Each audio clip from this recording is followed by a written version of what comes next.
Signs na ikaw ay divinely protected.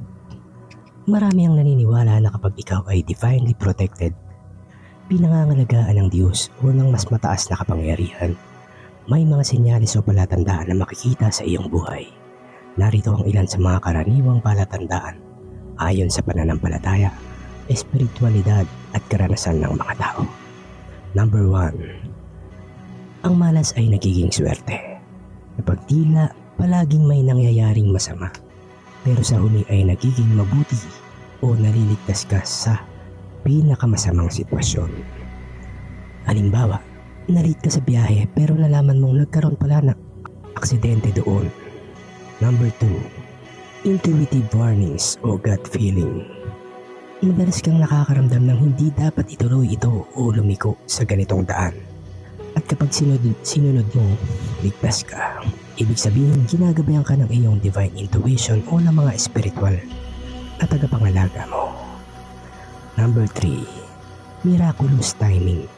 Parang laging sakto ang timing. Nakakatagpo ka ng tamang tao, impormasyon, o tulong sa eksaktong oras na kailangan mo ito. Ito'y tinatawag minsan na divine intervention o synchronicity. 4. Mabilis kang nakakabangon sa problema. Kahit gaano kabigat ang pinagdadaanan mo, laging may lakas kang bumangon o may tulong na dumarating mula sa di inaasahang paraan. Parang laging may invisible hand na sumasalo sa iyo. Number 5. Kalmado kahit sa gitna ng kaguluhan. May kakaibang kapayapaan ka sa loob kahit magulo o nakakatakot ang sitwasyon. Ito'y tanda na ang iyong espiritu ay nasa ilalim ng divine peace at hindi basta natitinag ng takot. Number 7. Hindi ka tinatablan ng inggit o negatibong enerhiya. Kapag ang mga bad vibes o masamang intensyon ng iba ay tila hindi nakakakapit sa iyo at nananatili kang payapa at masigla. Number 8.